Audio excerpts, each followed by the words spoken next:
They say the ocean teaches humility, that its silence heals, its rhythm soothes, and its beauty humbles. But that's only part of the story, because beneath the waves lies something older, something watching. And when it moves, it does so not with fury, but with purpose.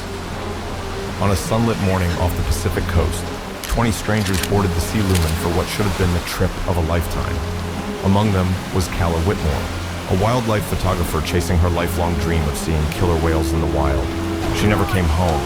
There was no storm, no malfunction, no warning, just clear skies, still water, and one orca who did not follow the others. What happened next was not a performance. It was an execution of nature's law. If stories like this make you pause, think, or feel, please like, share, and subscribe. The ocean doesn't need our understanding, it only needs distance. The morning unfolded like a canvas painted in stillness. Above the endless stretch of water, the sky was cloudless, pale blue, and perfectly calm. The sun had just begun its quiet ascent, casting long, golden reflections across the Pacific. Sea Lumen, a modest white vessel built for wildlife excursions, moved effortlessly across the glassy surface. There was barely a ripple in her wake, as if even the ocean held its breath. At the bow stood Calla Whitmore, her hands wrapped securely around the body of her camera. Her fingers rested lightly on the shutter, not from hesitation, but reverence. This was no ordinary assignment. It was the culmination of years chasing fleeting moments, bald eagles in Alaska, elephants beneath the African sun. But today was different. She wasn't here for another frame to add to her portfolio. She was here for something sacred. To photograph orcas in the wild had been her dream since childhood. No tanks, no glass, just raw, unfiltered nature. The breeze slipped gently through her chestnut hair, which she'd tied back to keep clear of her lens. Her eyes scanned the horizon, expectant but patient. She didn't speak much that morning. She didn't need to. The sea said enough, behind her. Derek Langston moved with the easy calm of a man who had made this crossing many times. At 41, with sun-worn skin and a lean build shaped by years at sea, he embodied quiet assurance. Guests gathered around him, cameras in hand, leaning into his every word. He shared facts about orcas, how they communicate, how they hunt in strategic pods, how some behaviors are passed down like family secrets. And as always, he added with a soft smile, there's never been a recorded attack on humans in the wild. Laughter broke lightly over the boat. The tension lifted. Calla turned slightly and caught Derek's eye, offering a brief nod of thanks. Everything felt right. Everything felt safe. But Derek couldn't ignore the silence. Not the peaceful kind that normally blanketed these early trips, but something deeper. A strange hush that clung to the air and pressed against the skin like an unseen weight. He had felt it once before, years ago, before a sudden squall. But this wasn't weather. The sky was flawless.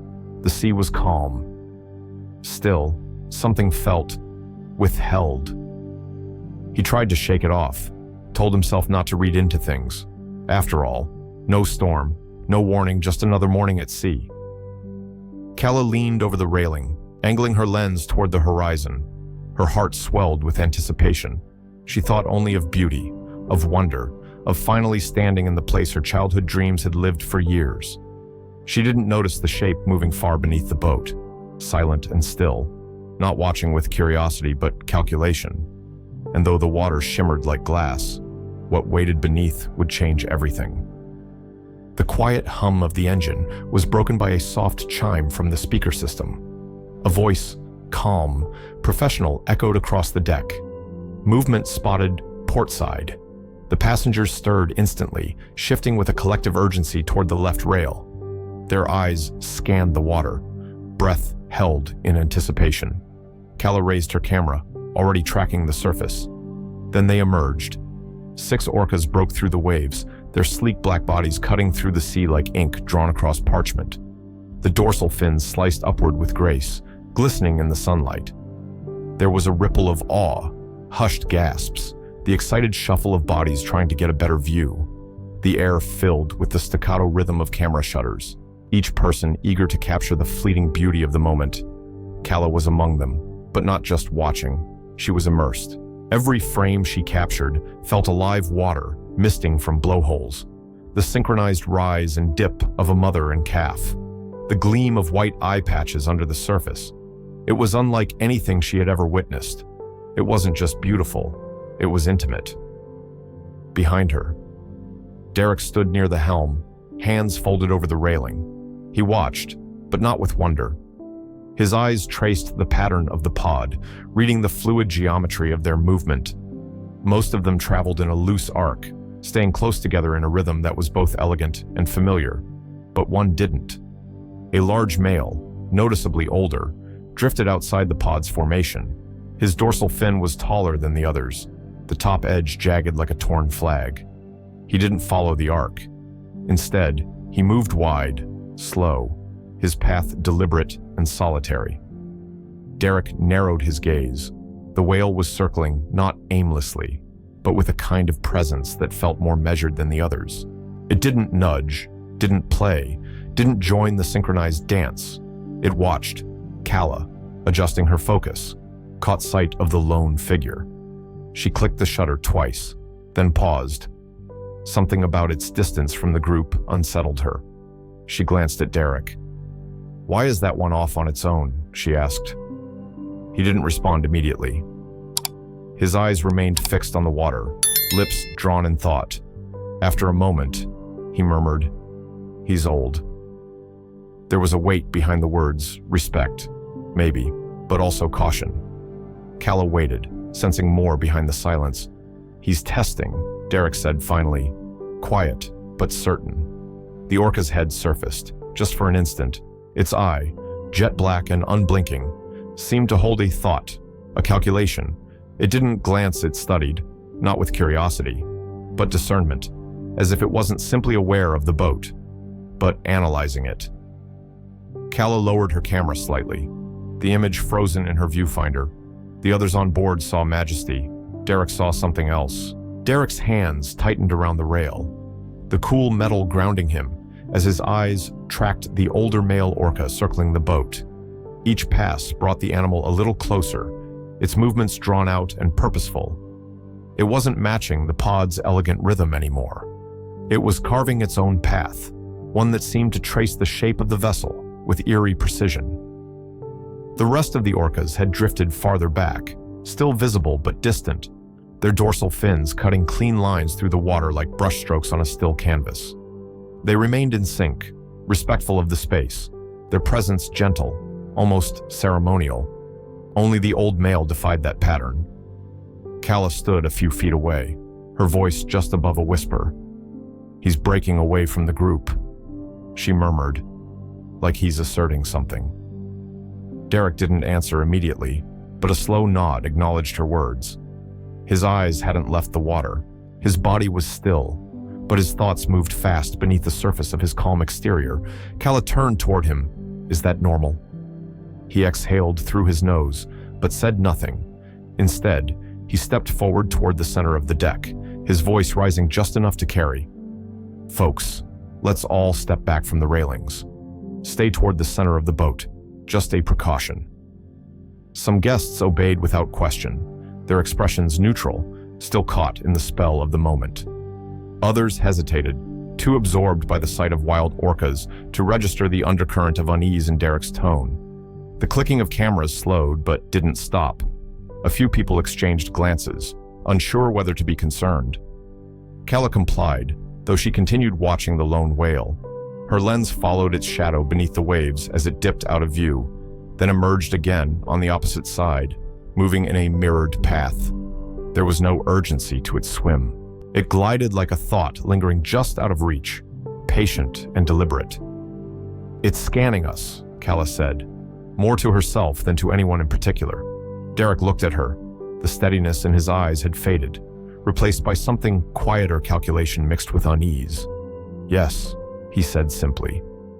His voice had lost the polished confidence of earlier, the kind that comforted tourists and made them feel the sea was a place of wonder without risk. Now, it carried something different, restraint, the kind that came from realizing the script might no longer apply.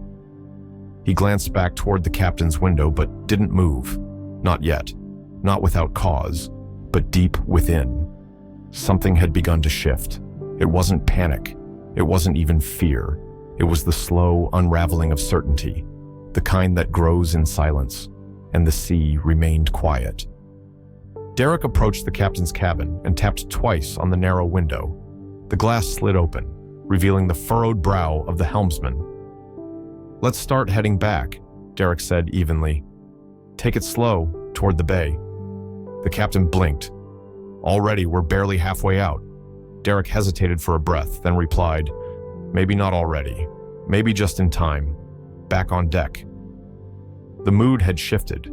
The earlier energy, the giddy chatter, the scattered laughter, the careless leaning over railings had dulled into something quieter. Not fear, not yet, but an awareness that wasn't there before. Calla stood near the center of the boat, her fingers wrapped tighter than usual around her camera. The lens remained raised, but she wasn't shooting anymore.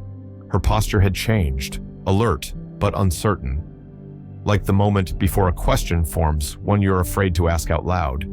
The water no longer danced in the light. It looked almost too still, as if holding its breath.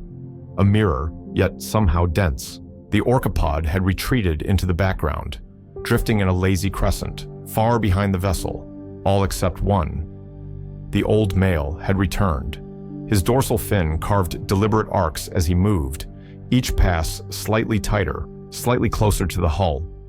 He glided not with grace, but with precision. There was a rhythm to it now, a narrowing spiral. Each turn felt less like a swim and more like a study. Passengers continued to watch, some in awe, others distracted by the stillness. Someone near the stern muttered a joke, half nervous, half dismissive. "Maybe he wants a closer look at us." Then came a sound. It wasn't loud, just a dull, metallic scrape, soft, but unmistakable, like something brushing against the outer shell of the boat, subtle enough that most wouldn't have noticed it. But Derek did. He stilled, eyes sharp. The noise echoed briefly in his chest like a pressure drop. Not imagination, not passing driftwood. "That was contact," he said aloud, his voice even but firmer now. A few people glanced his way, unsure whether to take him seriously. Derek took 2 steps forward, his tone no longer casual.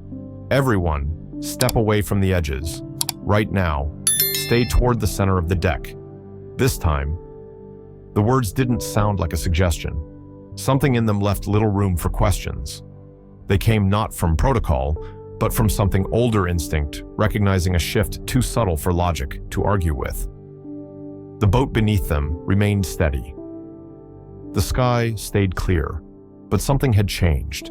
And Derek, for the first time in years, found himself listening not to what the sea showed, but to what it withheld.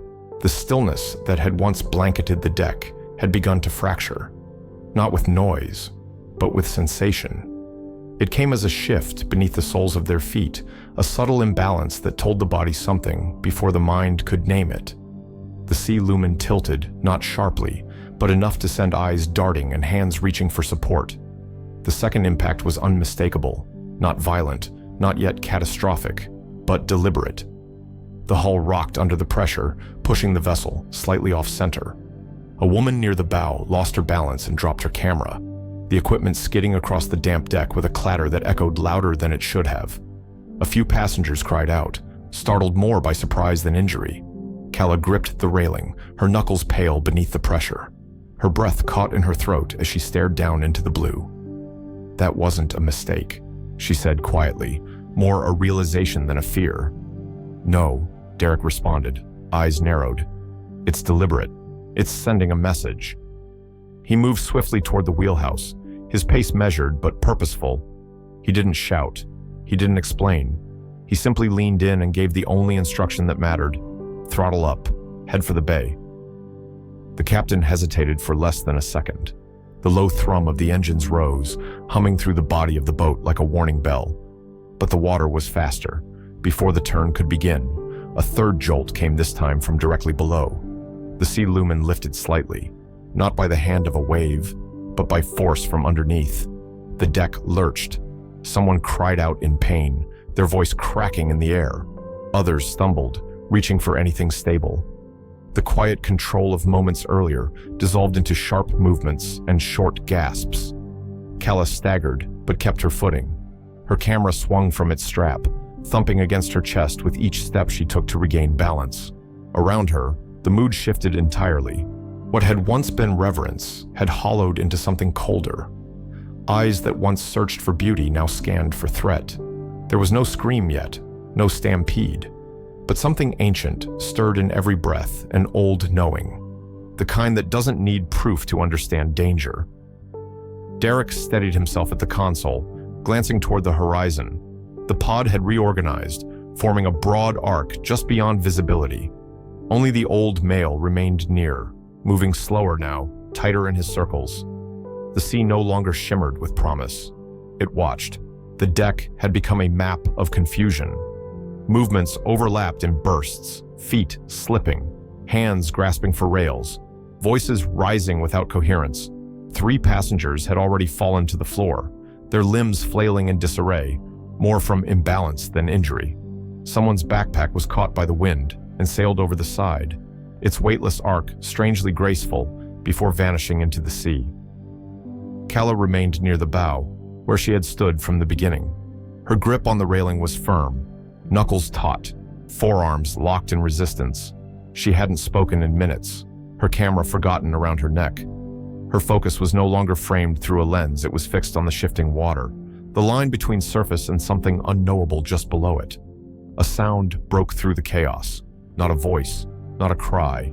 It was the groan of stressed metal, a wrenching note that carried a warning deeper than words.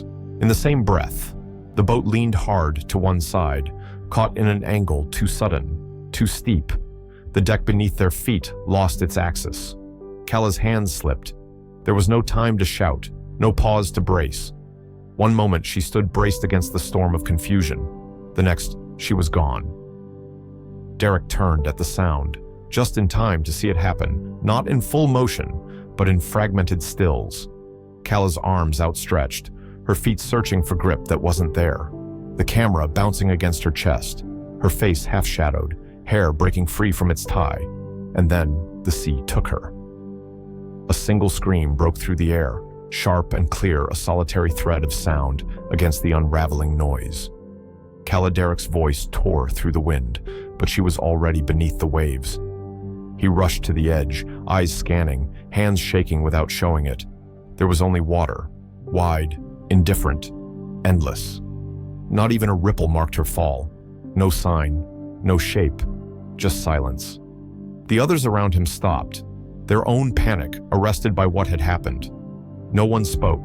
The orcas had vanished from sight, as if they, too, had receded into some darker layer of the sea. Even the engines, for a breath, felt quieter. Derek stood there, motionless, the weight of absence settling heavy on his chest. He had always spoken of the ocean as something majestic, something to admire and respect. He had shared stories, facts, reassurances. But at that moment, none of it mattered. There was no speech left to give, no theory to explain what had just occurred. There was only water and the hollow space where Calla had been. The sea, now impossibly still, stretched outward like a memory sealed in glass. No more movement from the pod, no more sound from the passengers, just silence thick, heavy, and waiting. Then, just beneath the surface, the old male orca returned. He rose slowly, breaking the water with quiet authority, his dark form emerging not in violence, but in solemnity. The curve of his dorsal fin stood tall, unmistakable, casting a long, shadowed impression along the hull. He hovered there, almost motionless, just feet from where Calla had vanished. For a breath, he lingered. And in that moment, his eyes surfaced dark, unwavering, fixed not on the boat, but on Derek. There was no fury in the gaze, no wildness, no vengeance, only presence, the kind that required no translation, no dramatics. It did not ask to be understood, it simply was. Derek met that gaze and found no answers. Only certainty, not the kind he'd shared in rehearsed speeches, but a deeper, older truth. What rose from that eye wasn't a question of nature's intentions, it was a statement of nature's boundaries and the quiet weight of having crossed one. Then, as gently as he had appeared, the orca slipped beneath the surface once more. No sound, no splash, just disappearance. But something lingered behind, a spreading trail of red, delicate at first, then widening like ink blooming through cold water. It drifted outward in silence, each ripple a mark that no one could unsee. Derek did not speak. He couldn't. Words, once so easy, so sure, now felt foreign, brittle in the back of his throat.